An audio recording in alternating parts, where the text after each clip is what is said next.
here. We're about to talk to Ashley Spivey.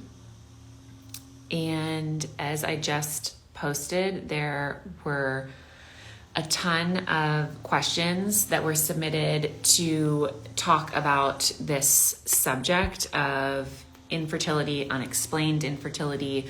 And to me, that is amazing that so many people submitted questions. And it's very clear to me that this is a big subject that we should talk more about.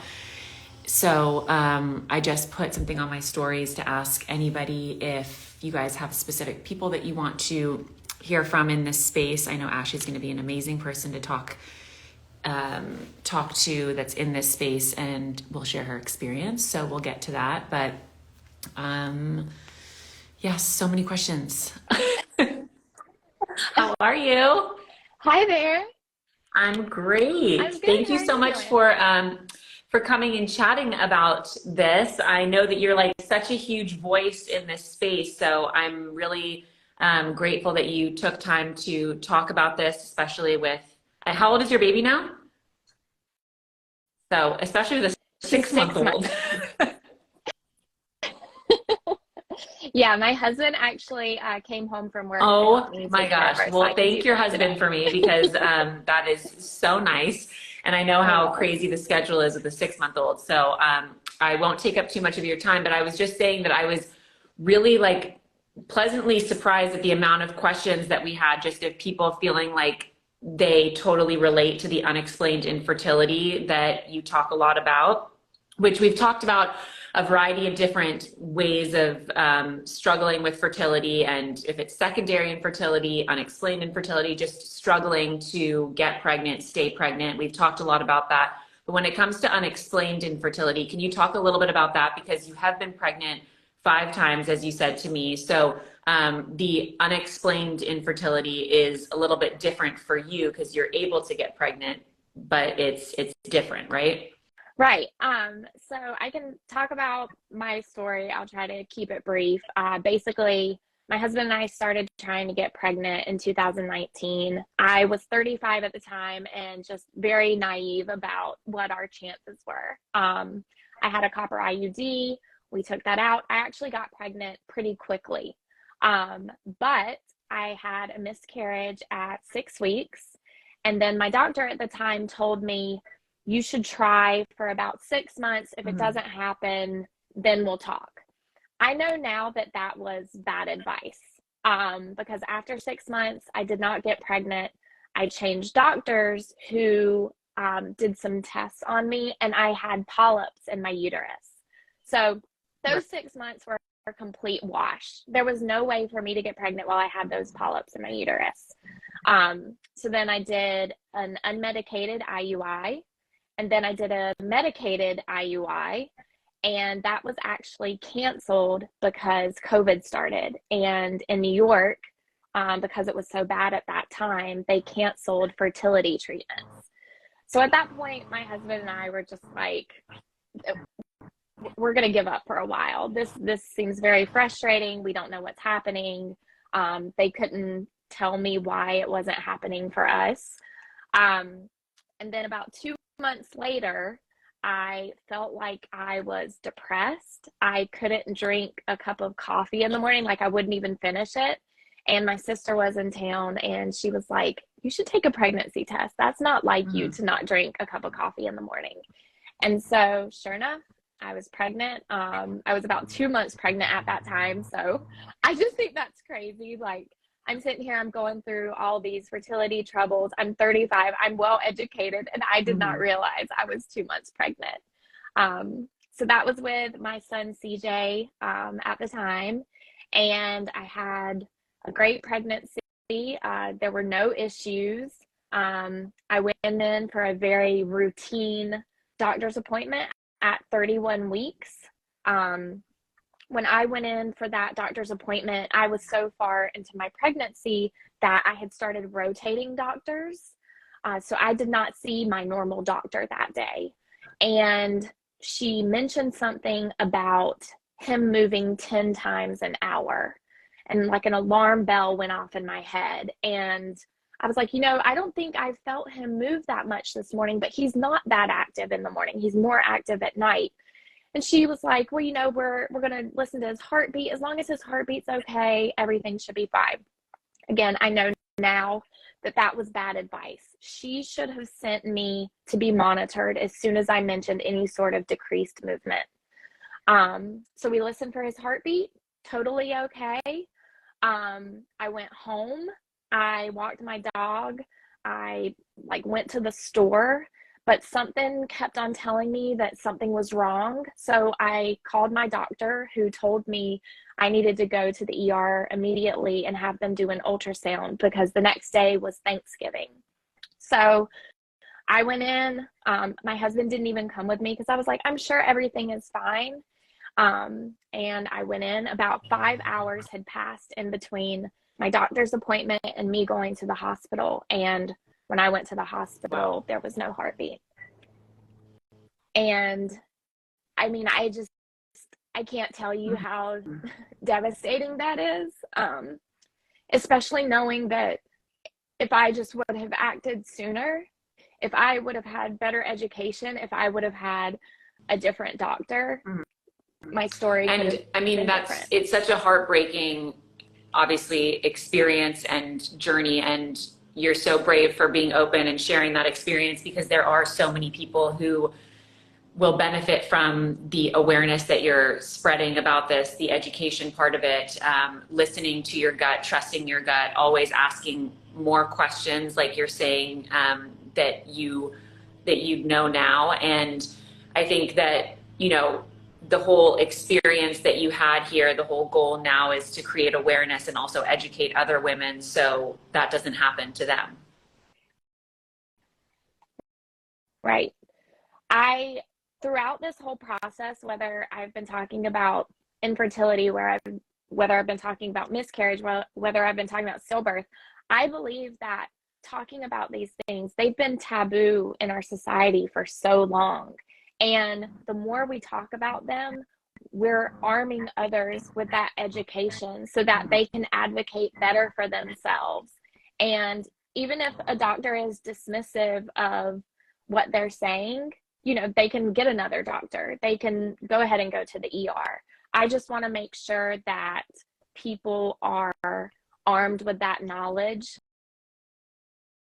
One of the things that I saw come up a lot in people's questions were how to be your own best advocate, or be your own best, just how to advocate for yourself when it comes to being in a doctor's office. There's, so much awareness now going on with medical gaslighting, especially with women, and just the fact that, I know from my experiences with going to an OB, you kind of go in and it's a quick appointment oftentimes. Sometimes it can be, especially if it's your, first pregnancy, it can be overwhelming with what to ask, when to ask, and you kind of lose track of a lot of those things. Do you have tips for women who might, when their doctor leaves the room to go to the next patient, they're like, oh, I should have asked this. I wish I would have remembered to ask that.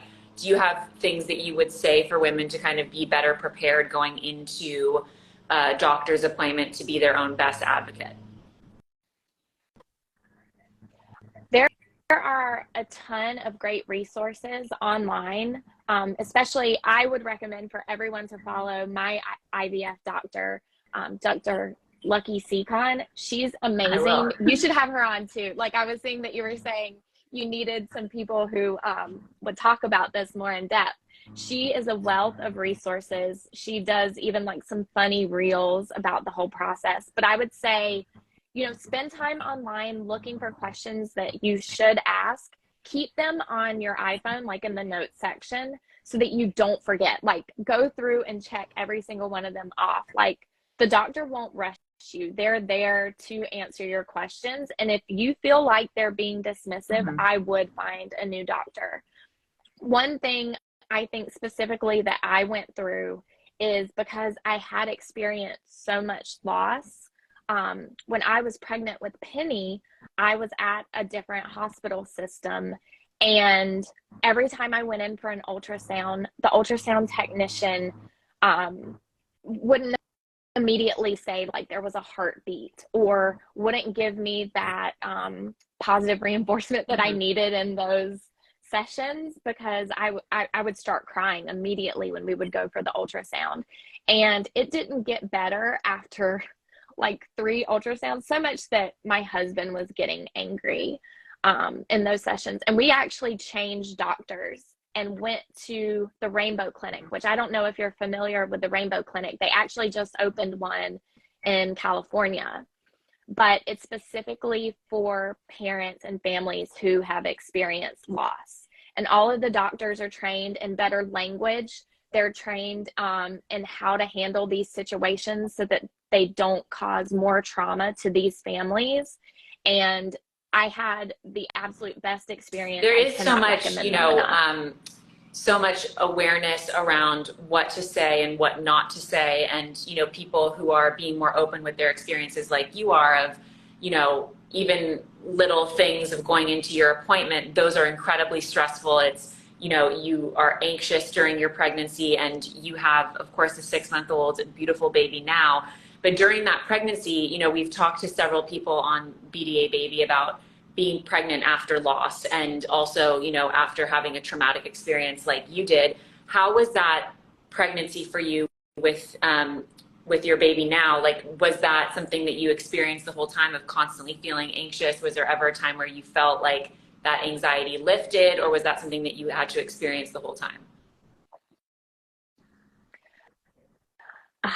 I wish I could say that there was a period where all of that anxiety just went away, but I literally woke up every day, and when I would use the bathroom, like look at my underwear to see if blood was there.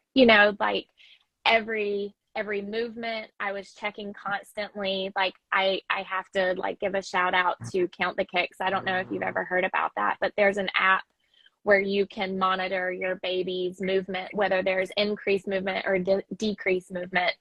You're paying attention to it. So I would do that every day. It really was stressful. Luckily at the Rainbow Clinic, I had access to a social worker who I could talk about my anxiety or my depression during those times. And that was a wonderful resource. I know not everyone has access to that type of help, but I would say that if you do have access to that type of help, please search it out. There's no reason for you to have that anxiety and depression in those pregnancies.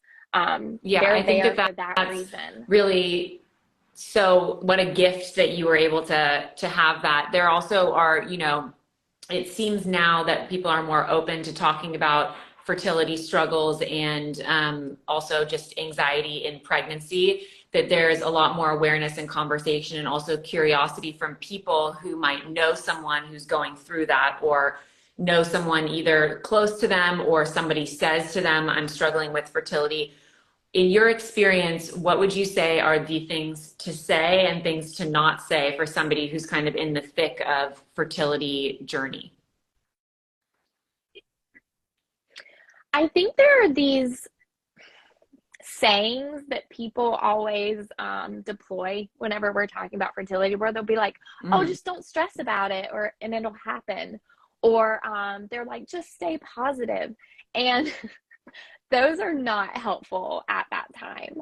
I think the best thing you can do if you have a family member or a friend who is going through IVF, learn about the process. Go ahead and learn what the steps are, so that whenever your friend or family member is going through it, you know what is happening, and you don't need them to educate you on the process. If you can actually talk about it with them, you're making that effort, and that's going to make you feel so loved and understood, and like you have someone on your side, because it can be such a lonely process. I mean, there's a reason why there are support groups for IVF, right? Because when you're going through it, unless you know someone else who went through it, there's no one to talk to about it. I really feel like that effort can make the world of difference. So I would encourage everyone to learn about what the steps are during IVF so that you can When it comes support your to loved one. a experience like you had with a stillbirth, and I want to talk about all the advocacy work that you're doing about that because I think it's so important.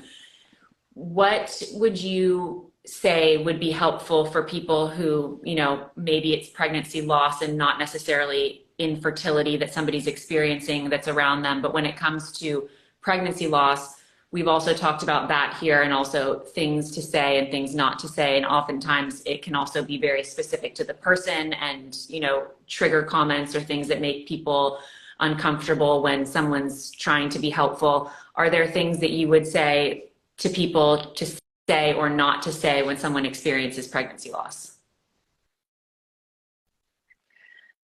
Oh, God. I feel like I have a list of them. Like, none are coming to mind right now. I know there's one that I feel like maybe makes people feel more uncomfortable than I do whenever they ask this. But even now with my daughter, people will say to me, "Oh, is she your first?" And I say, "No, I have two." And then whenever they ask me how old he is, I said, "Well, he would be 2.5. He died when I was 31 weeks pregnant." And Right. then you can kind of see them like feel awkward at that time. But I love talking about him. I will always bring that up. So I think there are just like questions we always ask people. And that's one that I think can be like a little tricky.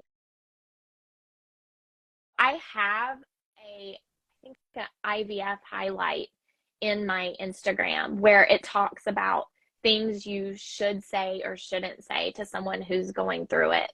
And I'll have to like put that back up in my stories today because it is really helpful. And whenever I do share it, people are like, "Oh God, like I've said these things so many times. Well, it's I wish I could go actually, back." you know, And the more not that we say talk them. about IVF, you actually, there's so many people who will come out and say, "Oh, I'm going through that," or "I'm, you know, in that journey right now." And it's not, you know, necessarily something for everybody to be super open about. Some people aren't comfortable being really open about it and other people are. And that's, you know, of course, totally everybody's call, how much they choose to share.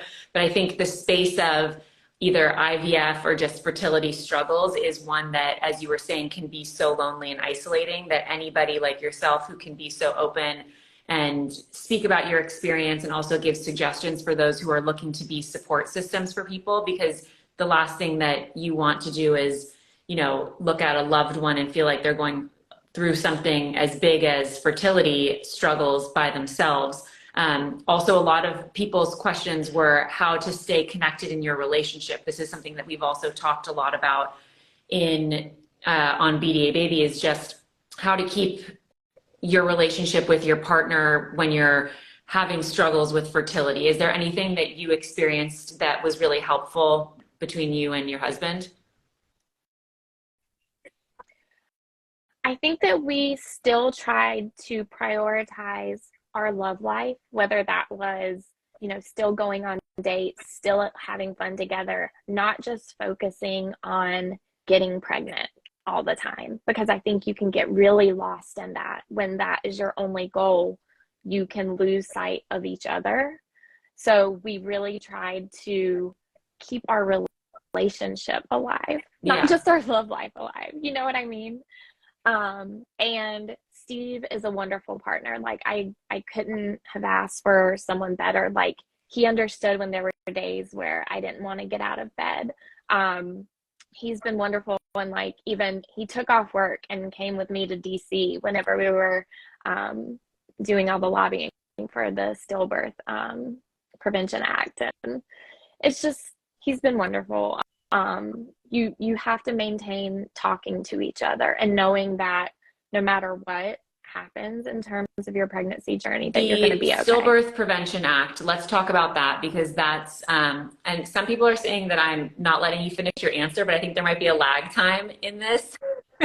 So that's what that is. But the Stillbirth Prevention Act, that was something that you know, that you're really passionate about talking about. You went to DC, you brought your baby with you, which is like amazing.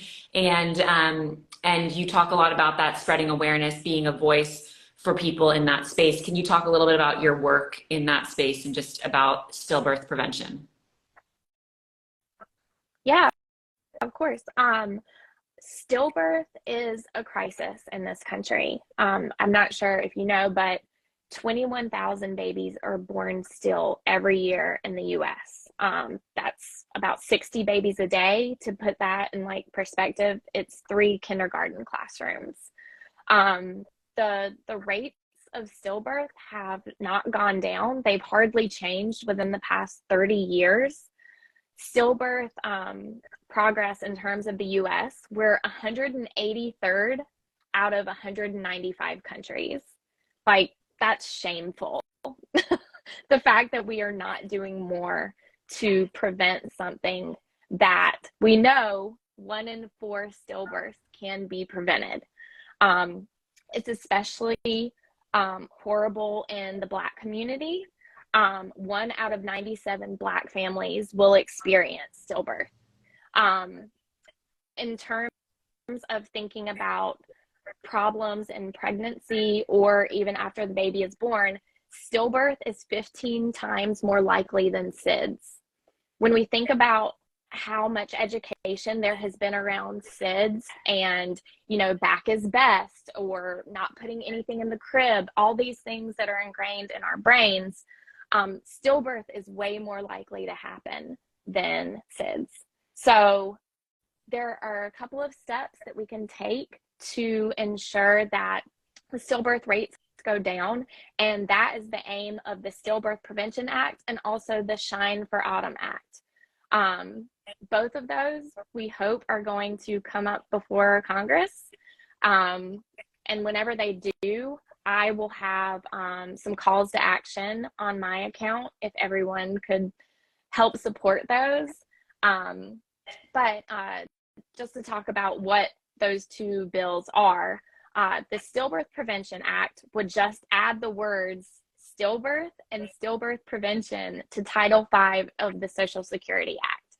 This is an act that was created in 1935, and it needs to be updated. Just putting those words in the act would include grant funding for stillbirth prevention. Like, it's that simple. There is nothing controversial about this bill. It should be able to be supported by everyone. The second one is the Shine for Autumn Act. And this would focus on preventing stillbirths through enhanced data collection, analysis, reporting, and research. And what that really focuses on is, right now, there's just not a uniform way that data collection is being handled. A lot of times it's through like death certificates, and that isn't handled uniformly. It changes from state to state. So this would streamline how data is being collected, and hopefully that would lead to education and things that, doctors could inform their patients. Right now, there's no way to do that. And like I said, with those stats I just rattled off, about 183rd out of 195 countries, we can do better. We have to do better. These are full-term babies. Like, they can be saved. We know 1 in 4 at least can be saved.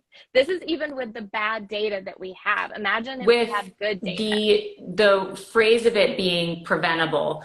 Obviously, there are situations where, things cannot be prevented, and there are scenarios where that can be prevented. Can you talk a little bit about the difference there?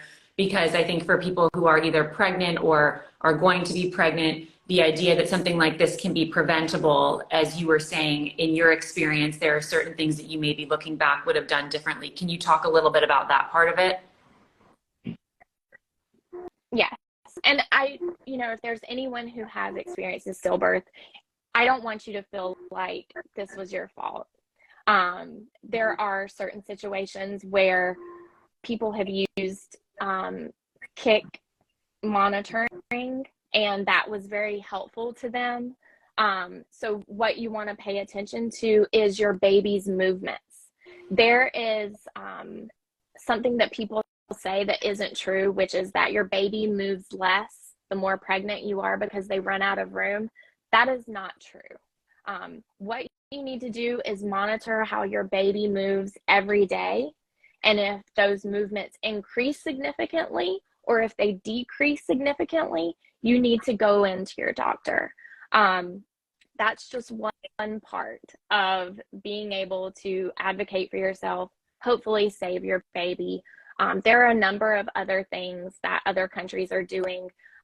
It's just, giving that info out at doctor's appointments, which that doesn't always happen. Think about in terms of me, they didn't tell me that until it was already too late. They told me in that appointment at 31 weeks. If we were arming people with that knowledge earlier, that can make such a difference. There's also an aspect of measuring the placenta. We know that small placentas don't support the babies like they should. So if more doctors' offices did that, there would be better outcomes.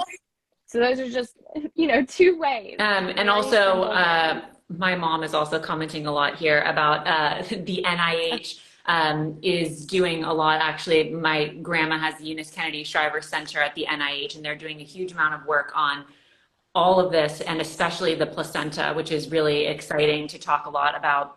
Yes.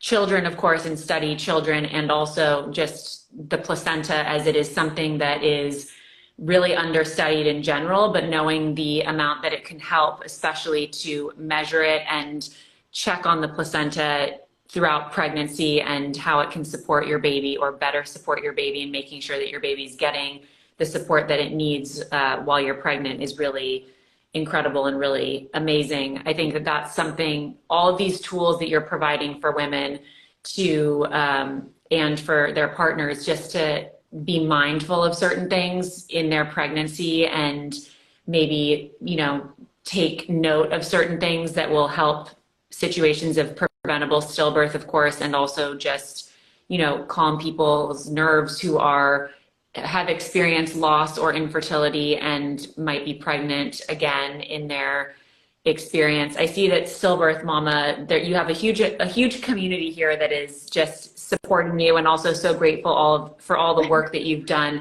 I think a couple of people, including my mom, are curious about how the experience that you've had in political activism and just speaking about something that you're so passionate about, going to DC, talking about something, spreading awareness about something, how has that impacted you?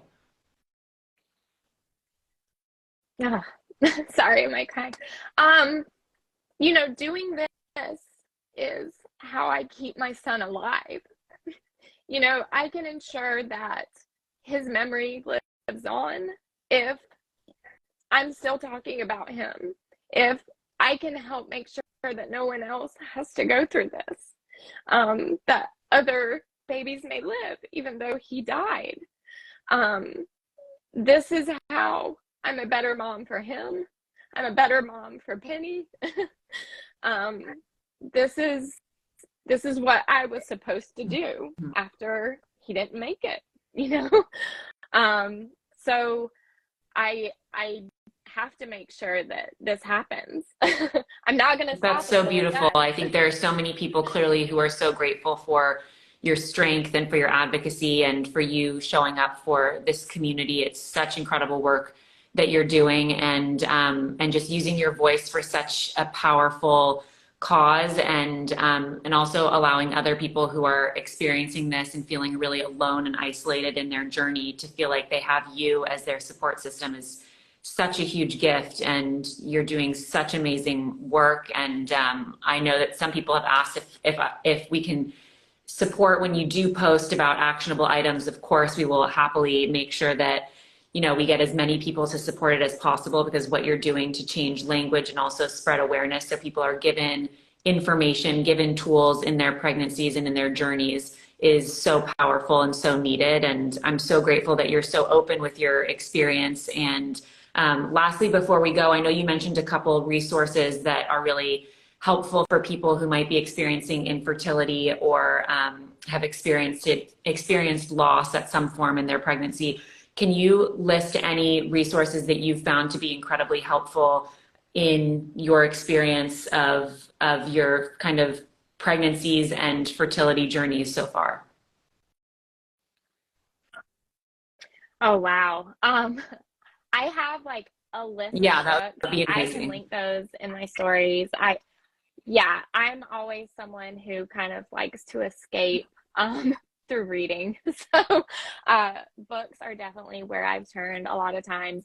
And I'll also link my doctor, Dr. Lucky Sikon, who is amazing. And there's a network of doctors who I also have to mention, like, they're a team who is making sure that IVF isn't impacted at all with abortion bans.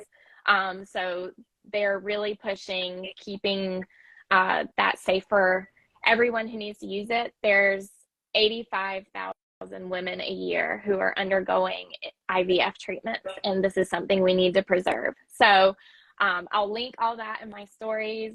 They're all wonderful resources. Thank you so much. So That would be amazing. And we'll make sure to share and also just stay in touch about any advocacy work that we can help you support and get other people to support as well, just in the actionable items.